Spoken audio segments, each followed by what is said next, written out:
Денешната телма амбуланта и ја посветуваме на машкото здравје. Впрочем, и месец ноември или се нарекува Мовембар е посветен за негување или пак за поголема грижа кај мажите за сопственото здравје. Денеска ќе зборуваме на тема која е поврзана со урологијата. Уролошките проблеми може да предизвикаат неплодност. Ова е темата која ќе биде поставена денеска на дневен ред во следните 50 минути во денешна телма амбуланта. Знаете, во ноември секоја среда имаме соговорник, еминентно лице од докторската фела од клиничката болница Аџибадем Систина. Денеска токму од оваа клиничка болница во продолжение на тема од областа на урологијата која предмалку ја споменав, ќе зборувам со доктор Александар Мицковски, уролог хирург. Добре дојдовте во телма амбуланта. Добре ве најдов. Добар ден на сите гледачи, добро утро, добар ден.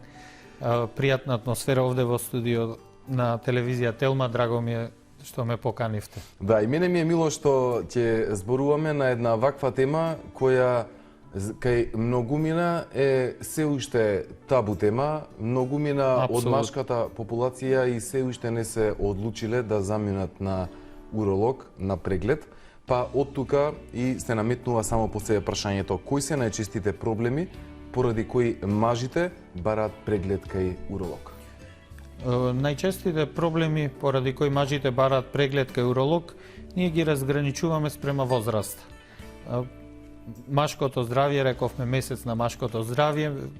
Машкото здравје го третираме од најмалите, најмали нозе, најрана возраст на децата. Ќе почнеме со децата. Така, се со ред. Се со ред. Започнуваме со децата затоа што се многу чести вродени аномалии врзани за урогенитален систем кај децата. Би започнале токму со тие вродени аномалии, со најчестите, например, фимоза или стеснување на кожата на глави, која што не може да се отвори на главата на пенисот, кој што е доста фреквентен проблем и се решава многу едноставно. Мајките се доста информирани, да и пофалиме околу таа работа, редовно доаѓаат на преглед и најчесто навремено. Тоа е најмалку сериозната. Од малце посериозните ќе ги издвоиме аномалиите на одводните уринарни патишта од бубрегот. Доста се чести тие стенози, стеснување на каналите кои што ја одведуваат урината од бубрезите на неколку локализации, дали повисоко во ниво на бубрегот или на ниво на спојот помеѓу уретерот, одводниот канал со мочниот меур, кои што се откриваат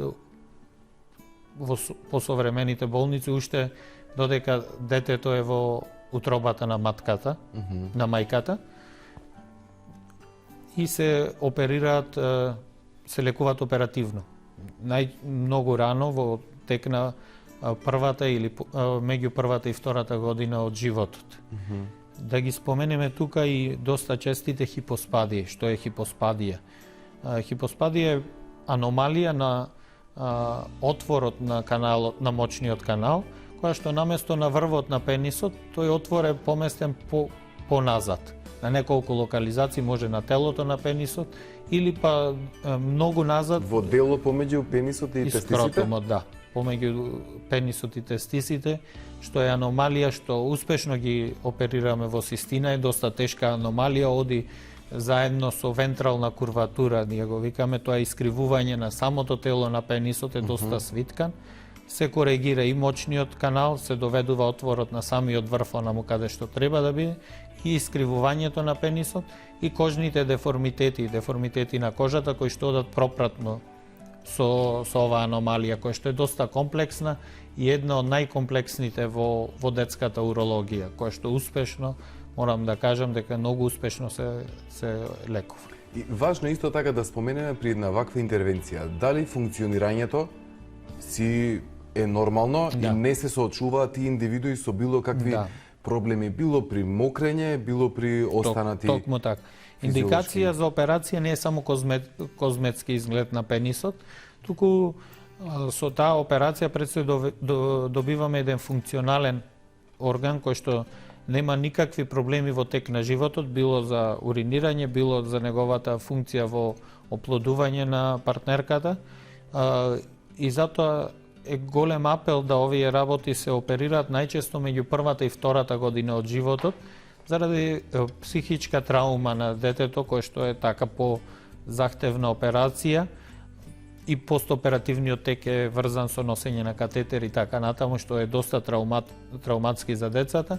И по најновите водичи кои што ги добиваме од Европската и Американската уролошка асоциација, тоа се оперира меѓу првата и втората година од животот, за разлика пред неколку години кога ги опериравме доста покасно. Меѓутоа резултатите се подобри кога се оперира порано и психичката траума на детето е помала колку порано се оперира. Така, доктор Мицковски, што представува транзиционата урологија? Так, само да малце се надоврзам, ова беше од најраната возраст, околу возрастните групи. Ајде, да, и тие исто така се соочуваат преку текот Значи, на ако животот. се префрлиме на една возрастна група која што е меѓу 20 и 35 години од животот, се јавуваат други проблеми. Да почнеме од инфекциите на урогенитален тракт, доста честите уретрити, воспаление на одводниот мочен канал, кој што минува низ пенисот, се доста чести уретрити врзани за современиот начин на живот и врзани за сексуалното здравје, затоа што доста чести причинители се оние кои што се пренесуваат по сексуален пат на тие инфекции. Доста чест проблем, ефикасно се лекува со антибиотици. Во оваа група има многу други проблеми. Многу битно да се спомене и ја користиме секоја прилика кога сме гости во медиуми, да се спомене дека многу чест проблем е карциномот на тестис. Значи, еден од карциномите кој што се јавува на млада возраст, тоа е карциномот на тестис. Се јавува со најголема инциденца, со најголема зачестеност, меѓу 20 и 35 година од животот, тоа се млади мажи, а тоа е доста сериозно заболување, кој што бара мултидисциплинарен пристап во лекувањето.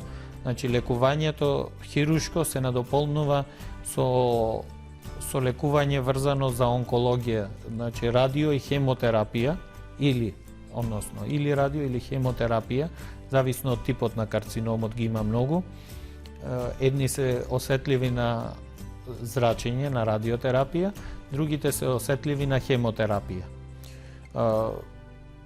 Затоа веламе мултидисциплинарен, кој што мора да знаат сите мажи дека доведува до излекување.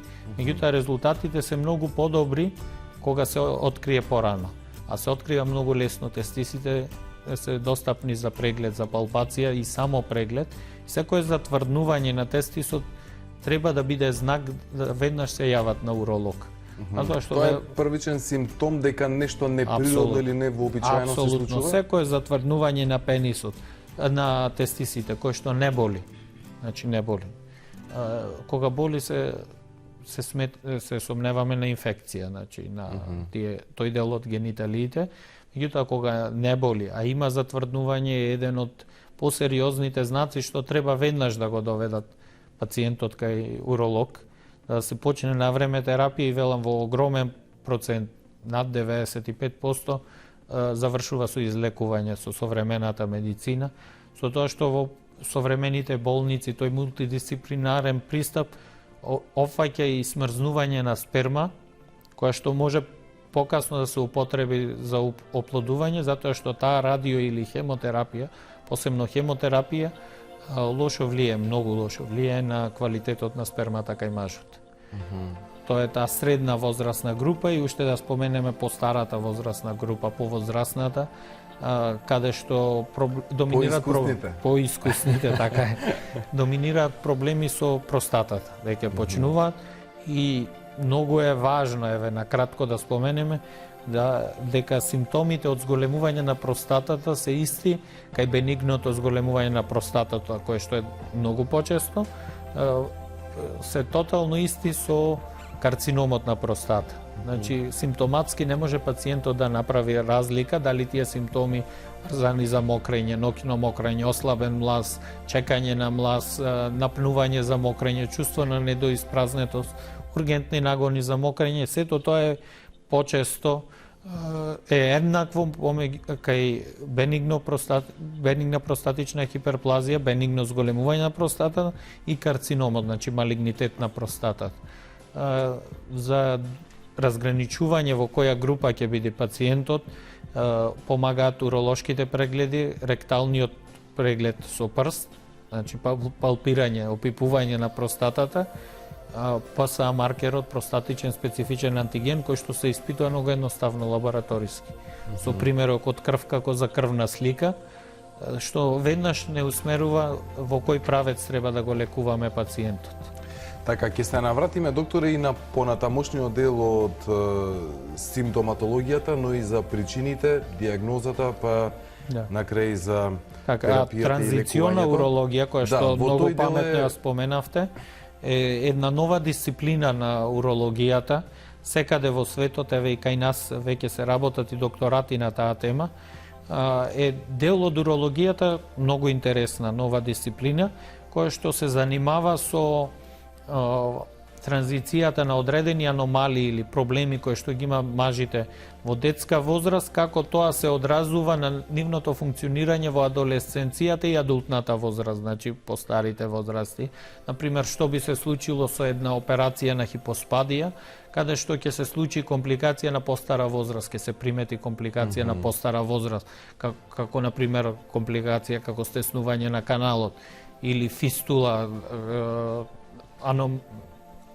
вродено компликација на таа операција, каде што урината истекува на страна, не на она место каде што очекуваме да истекува, тие се така наречени фистули. Или што би се случило, например, со еден рефлукс, аномалија, каде што урината од мочен меур се враќа нагоре, наместо према напред се враќа нагоре, кои што многу често одат само со следење, не со операција, како тоа би се одразило во натамошниот живот, во адолесценција. Кои се причините за да оди во обратна насока? Во обратна тоа е вродена причина, најчесто е вродена. Како се третира многу современо, многу едноставно, за разлика од пред 10-15 години кога се оперира. Сега доминира ендоскопската операција, не класичната, каде што се вбризгува специјална паста со колаген околу отворот на одводниот канал на уретерот, и тој рефлуксивен канал, значи канал кој што враќа нагоре, се стеснува. И престанува тоа враќање.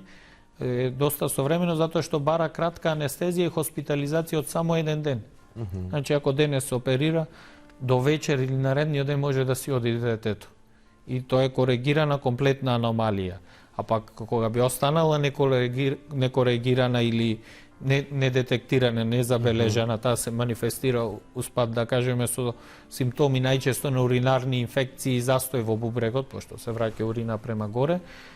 Тогаш тоа е типичен пример како би го третирале во таа транзициона урологија, кога би се детектирало таа вродена аномалија на возраст, например, од 15, 16, 18 години. Така, почитувани, искористете шансата. Почитуваниот доктор Александар Мицковски, хирург, уролог, ви стои на располагање од клиничката болница Аџибадем Систина да одговори на вашите прашања поврзани со урологијата и со машката неплодност.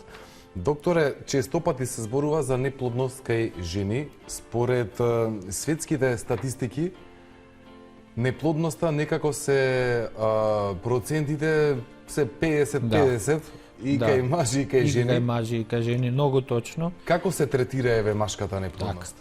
Значи, тоа што го споменавте со процентите апсолутно точно, по новите статистики 25% од неплодните бракови причина за неплодност е кај мажот и уште 25% комбинирано мажот и жената. Значи, мажот сепак има улога од 50%, а за жал многу поретко доаѓаат на преглед. Еве во болници каде што има инвитро центар, што е Систина, многу поретко доаѓаат на преглед мажите, или па прво доаѓаат жените, па се ќе се испитат и кога ќе се види нема кај нив, почнува да се испитува мажот, што за жал секаде во светот тоа оди паралелно. Значи 50% има улога мажот, така да испитувањата започнуваат и кај него паралелно и се многу поедноставни, се сведува на еден уролошки преглед со ехопреглед на гениталии и со анализа на спермата, од таму започнуваме, а следат уште многу постапки, ги спомнеме покасно. А што е битно околу фертилитетот, машкиот фертилитет, како еден од најголемите проблеми на денешницата и прашање кое што светската урологија нон-стоп постојано исфрла новитети. Значи е поле на кое што има уште многу работа. Зошто? Затоа што голем дел од причините за машка неплодност се коригираат, се операбилни, се третираат и со конзервативен третман и се решаваат. Можат да се решат или да се подобрат. Што опфаќа тоа поле на машка неплодност? Неплодноста може да биде од многу фактори. Некои се вродени или генетски, некои се врзани за хормоните. Значи тестисите имаат покрај функцијата да создаваат сперматозоиди, улога во создавањето на машки полов хормон тестостерон.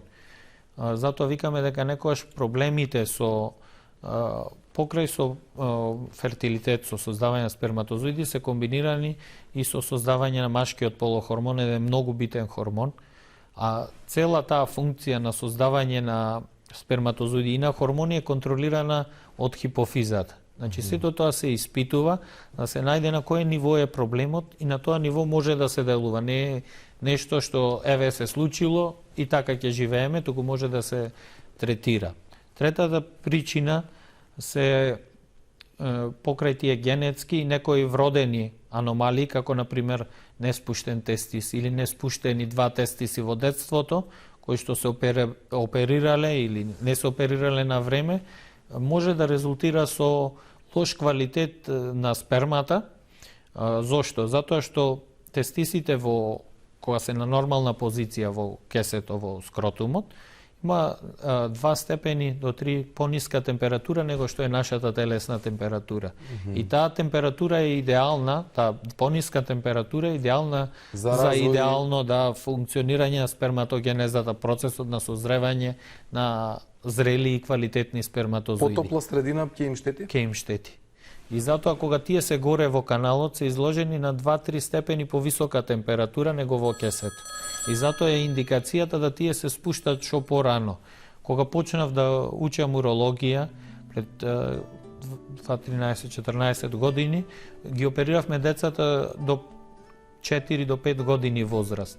Сега по најновите 2016 водичи се оперираат децата по водичите од Европска уролошка асоциација до навршени 18 години, значи порано, меѓу прва година и 18 месеци. Така, докторе, ајде да слушнеме дел од проблемите од областа на урологијата со кои се соочуваат и граѓаните. Имаме неколку гледачи на линија, па ќе започнеме се со ред. Добар ден. Ало. Добар ден. Добар ден. Добар ден. Повелете. До водителот и до докторот. Благодариме. Повелете. Јас се оперисам простата и го молам доктор да ми каже што последици има после оперативниот захват и дали може сексуални односи да има после отстранување на простата. Класична операција или ендоскопска? Класична. Добро. Добро, благодариме за јавањето. Значи, кај класична операција на простата, заради веројатно бенигно заболување, има разлика во тие класични операции, дали е бенигно или малигно, верувам дека е за бенигно. Се решаваат сите проблеми врзани за мокрењето, значи пациентот треба да мокри нормално, кога простатата е извадена, меѓутоа треба да знаат сите пациенти дека простатата не е орган кој што на таа возраст учествува во сексуалниот живот. Значи, апсолутно нејзиното вадење кај пациенти кои што имаат бенигно зголемување, било да е тоа ендоскопски или класична операција, не влијае натаму на сексуалниот живот на пациентите. Клучно беше дали може да си има сексуален живот. Апсолутно. Може? Апсолутно. Добро. Одиме со следниот. Добар ден. Добар ден. Убав ден, повелете. И на вас поздрав до докторот и до вас. Благодариме, повелете. Едно прашање до докторот. Ајде. Да. Примам лекови за простата, а немам никаков проблем. Само што ноќе мокрам. По 4-5 пати 6. Така. Да. А се лечам кај 8 септембар одам на контрола. и се е во нормални граници. Али што ноќе Други симптоми? Освен ноќно мокрење, ослабен млаз, отежнато мокрење. Ослабен млаз некогаш. Некогаш. Ноќе, а дење не мокрам 1 до 2 пати. Ретко 3 пати да мочам. А ноќе 5 пати? 4-5 пати, 3 пати, не, 20 пати по 6 пати сум се мокрам. Некогаш слаб млаз, испрекинат млаз? Ноќе тоа, а дење не. Добро. Значи, индикациите за третман благодариме. се токму тие симптоми. Ноќно мокрењето не е немање на проблем. Значи, 5 пати ноќе мокрење е ситуација која бара третирање и веројатно затоа е препишана таа терапија. Целта на терапијата е, постојат две групи на лекарства, на медикаменти кои што се даваат за бенигна простатична хиперплазија, за третман на таа состојба. Едната група на лекарства се викаат алфа-1 блокатори, кои што делуваат на редукција, намалување на симптомите, како што ги набројавме 2 пати веќе во емисијава. Делуваат само симптоматски, не делуваат на волуменот на простатата. А втората група на лекови делуваат на намалување на волуменот на простатата, го намалуваат за отприлика 30%. И затоа овие групи, две групи на лекови се одлични за комбинирање една со друга, кои едните се примат наутро, другите навечер и ги подобруваат овие симптоми. Целта на таа терапија е да нема вакви симптоми или да бидат сведени на некој минимум еднаш станување ноќе е нешто што би било како цел на таа терапија. А инаку сметам дека пошто сепак има симптоми, пациентот станува ноќе, понекогаш има ослабен млаз, спрекинат млаз, дека треба да ја зема терапијата. Добро, инаку доктор Мицковски, уролог, хирург, можете уште еднаш да потсетам да го најдете во клиничката болница Аџибадем Систина. Добар ден за следниот гледач. Добар ден. Убав ден, повелете. Јас сакам да прашам нешто, јас сум 65 години. Добро. Не сум бил до сега на прегледи нигде. И сега пред некој ден одам кај матичниот лекар, викам, ајде да видиме таа простатата како е. Ноќе не одам, не станувам на мокрење. Сабајле кога ќе станам, 3-4 пати една подруга. И преку ден, значи, малку ладно или вода ладна, ако патам, одма ме тера на мокрење. Тоа е нормално. Добро, ама... А ослабен млаз? Па... Отежнато мокрење? Немам такво нешто се уште. Ама сакам да одам на преглед негде. Апсолутно, на 6... И ми вика, па треба после нова година, вика, да викам што е работа. И сега, пошто сте вие приватна болница, сакам кај вас да прашам, колку би кошта тој преглед за простата? Па вака, јас би предложил сега со цени и со услови да не навлегуваме. Лесно може да се информираат во кол центарот на клиничка болница Аџибадем Систина за цените на секоја услуга. Тоа е многу едноставно. Има кол центар, се добиваат информација, а околу потребата дека треба да се јави на уролог, апсолутно се слагам дека треба. И тие редовни уролошки прегледи започнуваат од 40-та година. Се проверува, кажавме, тој ПСА маркер, ректален преглед, ехо на уринарен тракт, за да било кое заболување врзано за овој проблем со простатата се диагностицира на време, биде третирано, дури и да нема симптоми, онака како жените што се јавуваат на гинеколог, мажите треба да се јават кај уролог. И тоа апелираме сите и затоа и овај месец посветен на машкото здравје, не дека треба да се грижат само овај месец, туку да апелираме дека треба редовно да се грижат, меѓутоа овај месец да биде посветен на тој апел. Мора да се грижиме за да бидеме во добра кондиција, докторе. Апсолутно така. Се слагаме. Да, инаку за тоа што станува збор за преглед за претходниот гледач, цената и за преглед или пак за разговор, за совет не се нешто драстично големи, па доктор Мицковски ви стои на располагање во клиничка болница Аџибадем Систина. Одиме со следниот гледач. Добар ден. Ало, добар ден. Добар ден, повелете. Значи, мојот моето детенце се роди со мобилен тестис. Сега во моментов има 3,5 години. Ние одиме на детска хирургија на контроли, меѓутоа нема оперативен третман, само следење. Какви се искуствата на докторот? Така. Добро. Значи, кај мобилен тестис, многу е битно, и верувам дека е направено тоа, да се направи разлика од тестис кој што не е спуштен и тестис кој што е мобилен, значи подвижен. Порано беше тоа оставено на проценка на докторот, базирано на негово искуство, на како тоа изгледа.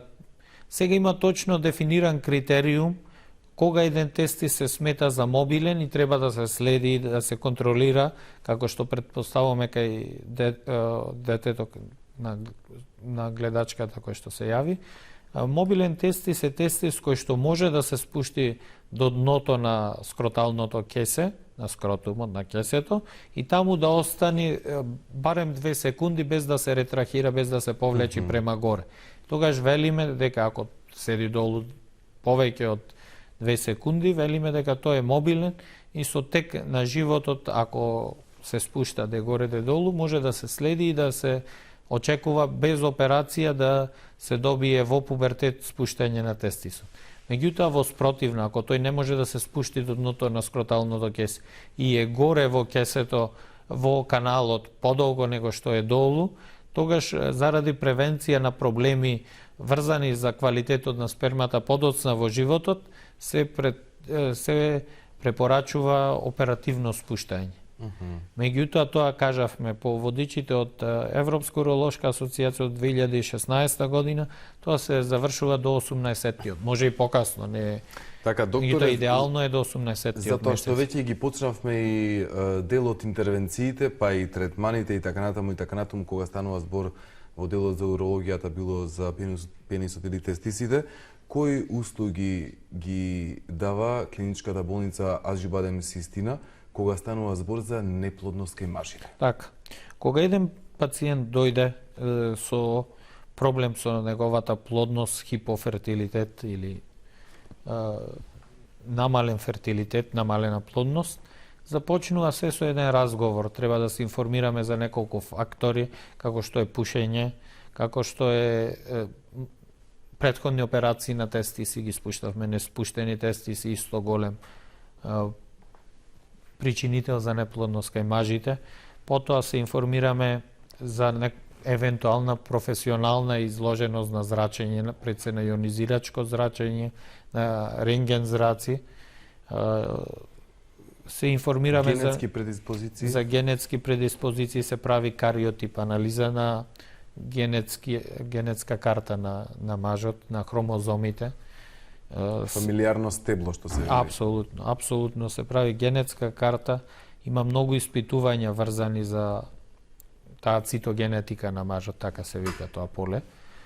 Се прават микробиолошки анализи, се земаат брисеви од мочниот канал, се прави и микробиолошка покрај она андролошка анализа на квалитетот на спермата, се прави и микробиолошка анализа.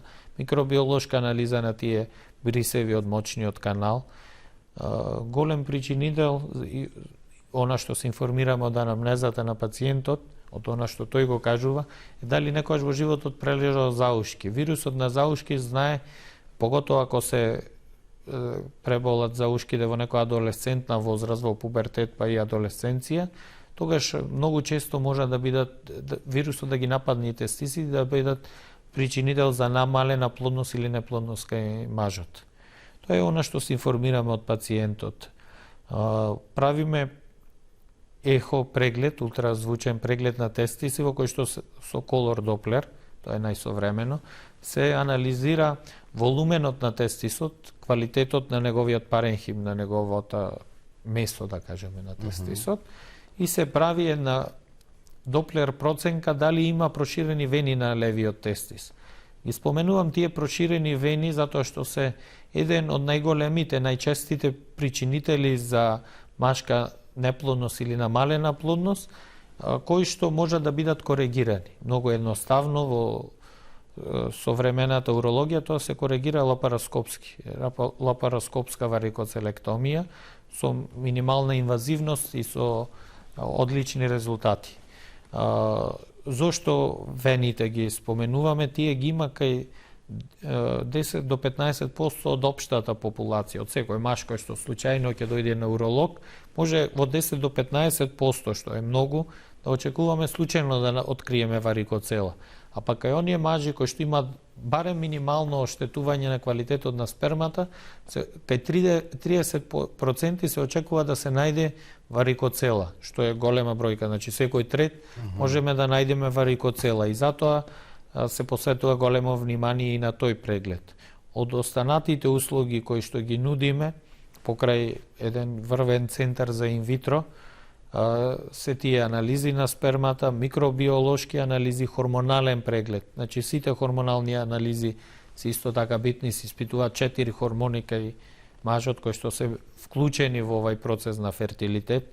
Се прави некогаш и трансректален преку дебелото црево, значи со ултразвучна сонда која што може да се пласира преку дебелото црево, преглед на простатата и семените кесички преку ректум, значи преку дебелото црево. Тоа е еден од основните прегледи.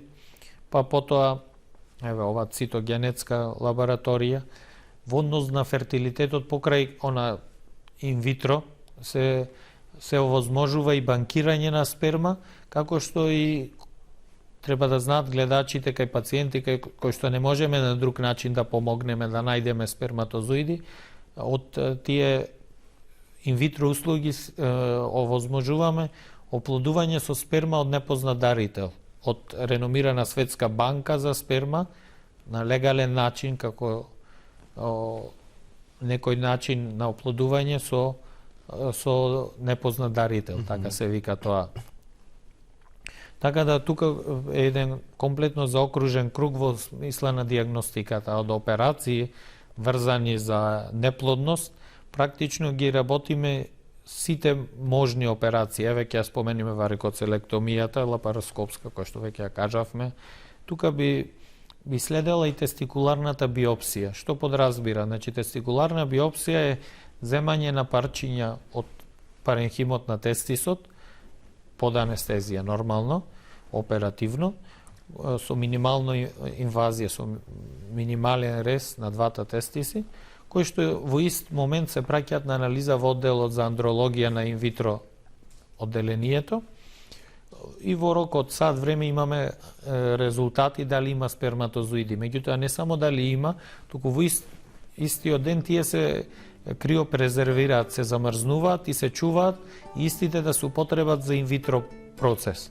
Сега тука има еден новитет кој што е многу тазе, да кажем, во клиничката болница Бадем Систина, да сето тоа се прави микрохирушки, под контрола на оперативен микроскоп се детектираат тубулите, каналчињата каде што има сперматозоиди и таргетирано, значи се земат примероци баш од тие тубули, за да резултатите од таа биопсија бидат идеални, оптимизирани и идеални.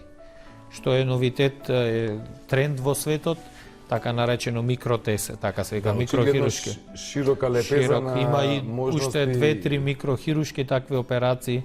Ако има запушени канали, да знаат гледачите дека постојат и байпас хирургии на тие одводни канали, значи да се премости тој запушен дел од каналот микрохирушки со шиење под оперативен микроскоп, тоа е микрохирургија. Ајде да го вклучиме и следниот гледач. Добар ден. Добар ден. Дали се слушаме? Добар ден. Режија, одиме со следниот гледач. Ако го имаме, добар ден. Добро. Докторе, дали и колку во вашата практика, еве при различни видови на интервенции, многу често се соочувате со доста искомплицирани уролошки проблеми, кај кои можеби еден од причинителите е и самиот пациент, затоа што навреме не дошол на контрола, Така е. на преглед, па многу пореални се шансите преку текот на времето, понатаму и истите тие проблеми да се дуплираат и да се размножат, да станат далеку поголеми, Така. па и да се доведат самите во ситуација на неплодност. Апсолутно. Значи, сите овие фактори за неплодност делуваат и нивното влијание се потенцира како минува времето. Значи, варикоцела е најпрост пример. Проширени вени делуваат на тој начин, тие не се козметски проблем, тие се функционален проблем и делуваат на тој начин што кажавме температурата идеална за сперматогенеза е пониска од телесната температура. Кога пациентот има проширени вени, а тие вени носат топла крв, просто да кажеме, тие покачуваат температурата во скротумот и ствараат неповолна температура за создавање сперматозоиди. Колку подолго трае таа покачена температура, зборам месеци и години, толку по-лоши се наодите на спермограмот, многу полош квалитет на сперма. Тоа важи и за сите останати проблеми, апсолутно. Колку полоше, да речеме, хормоналниот статус на еден маж, како поминува времето, тоа влијае се повеќе и повеќе негативно. Например, ако се ниски хормоните од хипофизата, кои што треба да стимулираат сперматогенеза, создавање сперматозоиди, ако останат некоригирани, тие се одразуваат негативно на квалитетот на спермата. Урологијата е една од ретките теми за која можеме да зборуваме и со денови. Со денови. И да не ги исцрпиме сите причинители, па и ризик фактори кои доведуваат до неплодност. Имаме гледач. Добар ден. Добар ден. Може прашање до докторот? Повелете. Имам внуце 8 годишно. Пенисот му е многу мал. Еднаш му беше отворен на 4 години, му го отвара, во цистина беше и пак се затвори. Значи за возраста негова е многу мал. Не расте. Не знам кои причините за тоа. Добро. Значи, Благодарим. отварањето, од кога ќе се изврши отварање на пенисот, тоа треба да премине во пракса на мајката, да, еве, ако било отворено на 3 години, на секое бањање најчесто, пошто тогаш умекнува кожата, редовно се отвара. Ако не се отвори, тој повторно се залепува. Значи, што е тоа отварање? Кожата на пенисот кај деца, на главата, е залепена за главата на пенисот и треба амбулантно, со локална анестезија, тоа да се отвори, гел анестезија. И за да не се случи повторно да се залепи, тоа се практикува редовно прво од страна на мајката и како доаѓаат минуваат годините, се самото дете учи сам ќе си го отвара, за да не се залепи.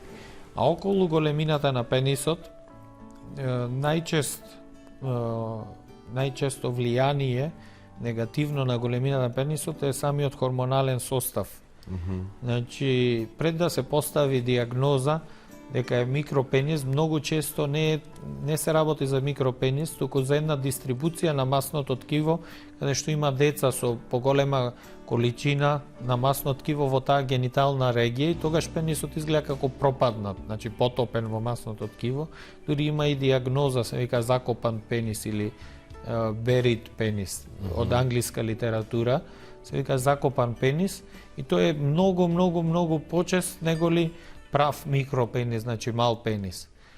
Има хормонални масти, тестостеронски, локални масти, кои што се аплицираат во форма на гел на главата на пенисот и се овозможува некој поголем раст, ако се види дека нема некој друг проблем. Некогаш и самите сраснувања на кожата на пенисот, се викаат хорди стручно, делуваат како фактор кој што не му дозволуваат на пенисот да расти заради проблеми на самата кожа. Затоа би сакал да го видам, да видим во која категорија спаѓа, дали треба тестостеронски масти, дали треба некоја друга терапија. Така.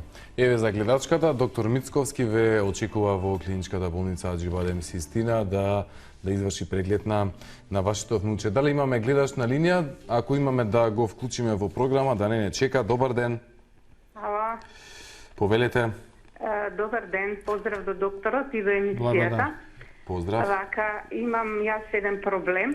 Значи, имам спуштена бешика. Откриена ми е спуштена бешика и се отидов на уриногинеколог. Добро. Сите испитувања се направени, уринодинамиката е во ред, меѓутоа цистоскопија вчера правев и на зидот од бешиката, значи на влезот од Добро. зидот на бешиката, као некој израсток се има.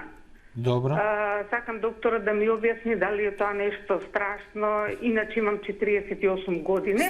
Колку пати сте раѓали и како, ако може? 3 пати, значи големи плодови. Така.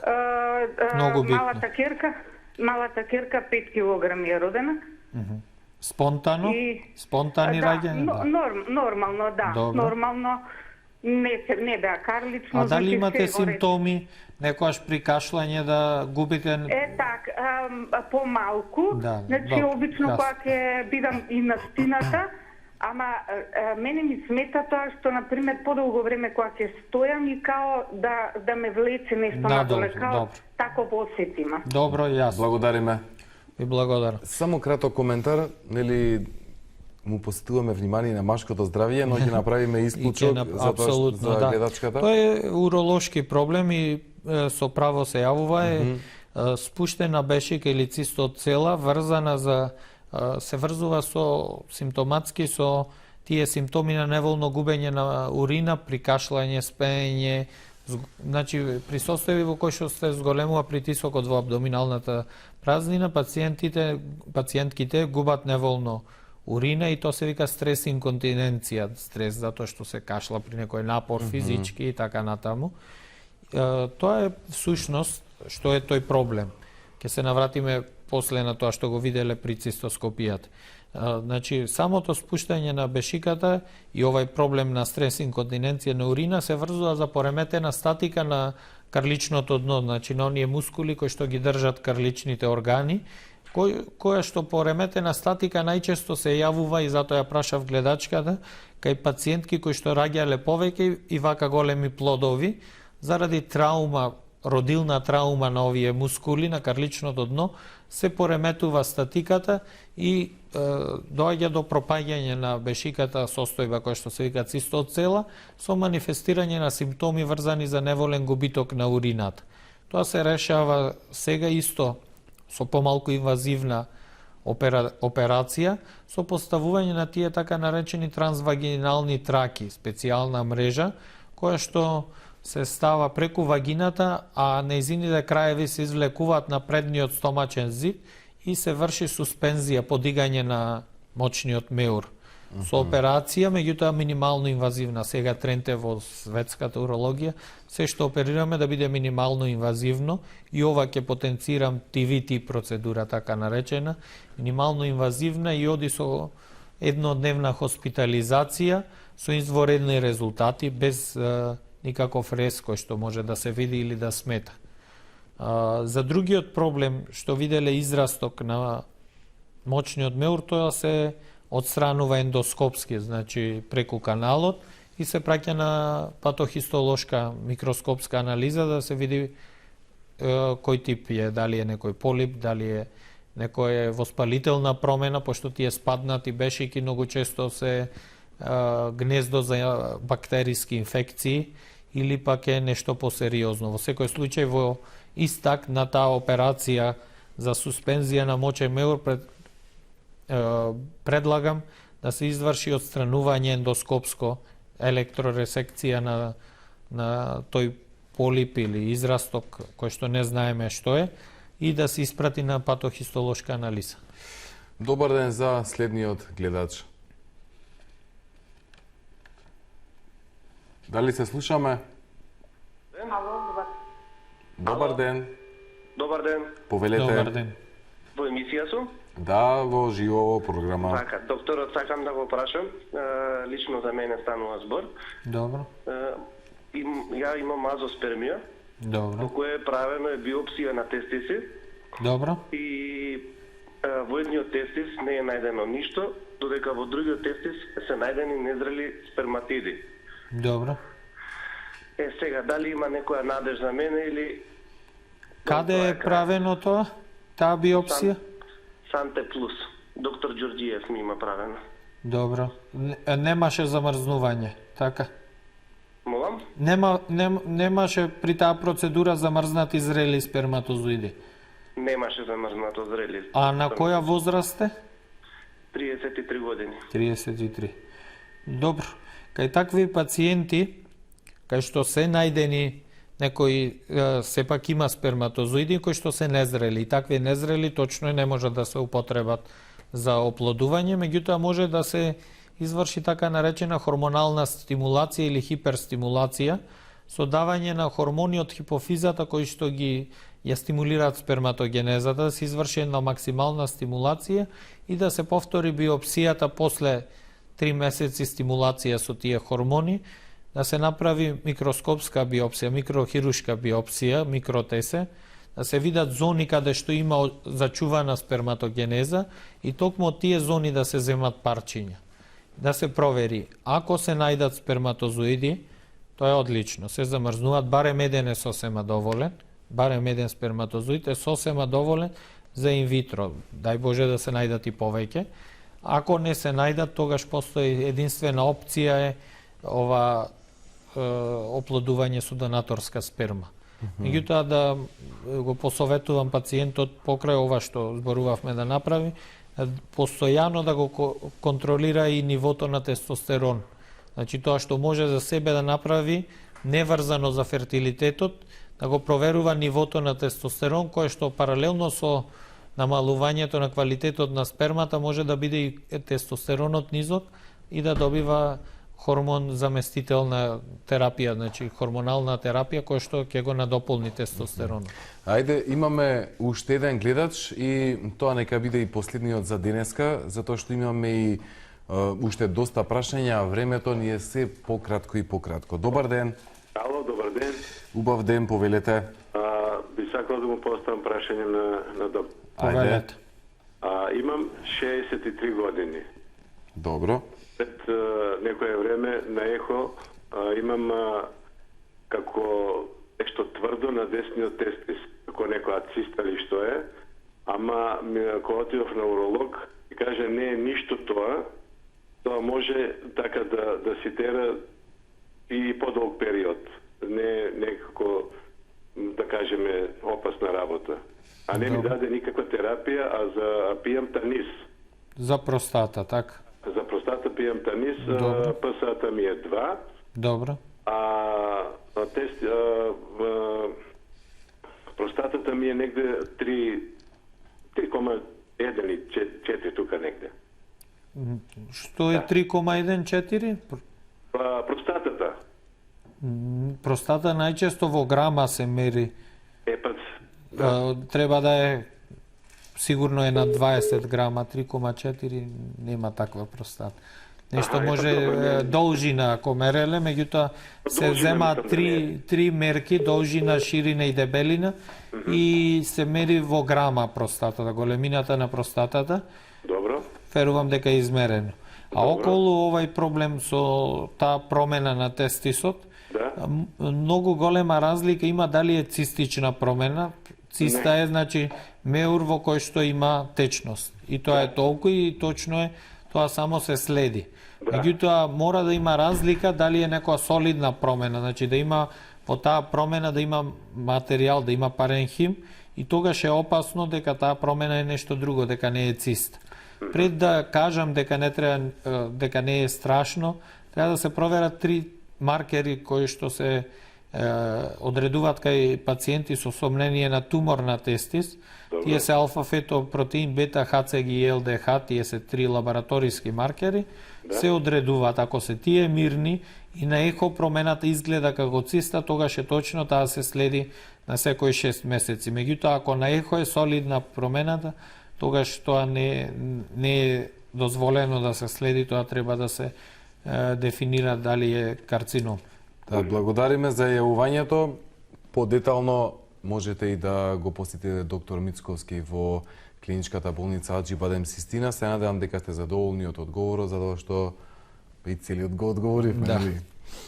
Немаме уште многу време, но накратко би сакал да слушнам уште неколку ваши размислувања на одредени теми. Кои се новитетите кога станува збор за урологијата во Македонија? Така. Особено со што се располагате во клиничка болница Так. Аџи-Бадем Систина? Најново нешто што го има во врска со проблемите со простата, тоа е таа наречена ласерска простатектомија. Тоа е тренд во светот и секоја година излегуваат нови типови на ласер. Од оваа година го имаме и најновиот тип, така наречен green light или зелено светло, ласер безконтактен со ласерски влакна кои што емитираат ласерски зрак странично, така се викаат тие. Безконтактен side firing ласерски влакна странично, кои што извршуваат, ја поедноставуваат процес за пациентот. Нашата работа е отприлика иста, меѓутоа се завршува преку каналот, нема никаков рез на кожата, со минимална крвозагуба, незабележителна крвозагуба, незначителна, и со минимална траума за самиот пациент во смисла да катетеризацијата е сведена на ден или два. Значи и престојот во болница е редуциран на ден-два, што е комплетно нов стандард во третманот на бенигната простатична хиперплазија. Ласерот воведе револуција, меѓутоа за онаа големина простата за која што ќе процениме дека може да се реши со овај најнов тип на ласер. Идеални искуства со пациентите и светските искуства исто така зборуваат. Не е отфрлена и си има своји индикации таа трансуретрална електроресекција на простатата или трансуретрална ресекција на простатата, се уште си има своји индикации, се уште е златен стандард, си има индикации класичната простатектомија, меѓутоа сите од овие новитети се одлично прифатени и се стално добре дојдени кај пациентите. Имаме уште 2 минути. Најчеста промена на изгледот на пенисот. Како ја детектирате, односно кои се првичните симптоми кај промена? На бојата на пенисот во смисла на зацрвенување, хиперемија, исцедок од пенисот стално укажуваат на некоја можна инфекција. Во современиот свет ги делиме на две групи тие инфекции спрема причинителите. Значи едни се community acquired или причинители кои што можеме да ги добиеме во општата средина по несексуален пат, како што се причини Ешерихија коли, ентерокок, клепсиела, протеус и така натаму, кои што се добиваат од загадени тоалети, од општата средина, од нечисти раце и така натаму. Нехигиена. Другите се сексуално преносливи болести, каде што спаѓаат причинителите од типот на кламидија, микоплазма, уреаплазма, што се пренесуваат по сексуален пат и се многу битни да се детектираат затоа што барат упорна и специјална, специфична антибиотска терапија, тоа што нивното перзистирање, постоење на недолечен пациент или неправилно лечен, може да предизвикува стеснување на каналите низ кои што патува спермата, да се вгнездат во тие канали, пошто мочниот канал со тие тенки цевчиња, 45 сантими долги, поврзан со тестисите. Секое вгнездување, например, на кламидија во тие патишта, може да предизвика стеснување и азо, или како што имаше пациент, нула сперматозоиди во спермограм, азоспермија, или намален квалитет на спермата. Азоспермија се јавува ако се вгнезди во двата канали, симетрично и синхроно, и тогаш се индицирани тие байпас процедури премостување на местото на стеснување. Така е, голем број на причини за мажите не само во овој месец ноември, туку и преку текот на целата година да посетуваат уролог, да ве посетат во клиничката болница Аџи-Бадем Систина, да се советуваат, да извршат преглед, па доколку се потребни да си извршат и одредени интервенции. Со доктор Александар Мицковски, уролог хирург од клиничката болница Аџи-Бадем Систина, денеска зборувавме за уролошките проблеми кои најчесто доведуваат до неплодност кај мажите. Ви беше задоволство? Исто. Со задоволство повторно ќе остуваме, ќе офатиме некои теми што не можевме. Месецот на машкото здравје и месец и на сексуалното здравје. Големо внимание и доста современи методи се воведени во тој поглед. Во друга емисија ќе дискутираме и за тоа. Да, ќе ни треба многу време и голем број на емисии, а вие, почитувани, не заборавајте стандардно, чувајте си го здравјето, затоа што тоа единствено е бесценето.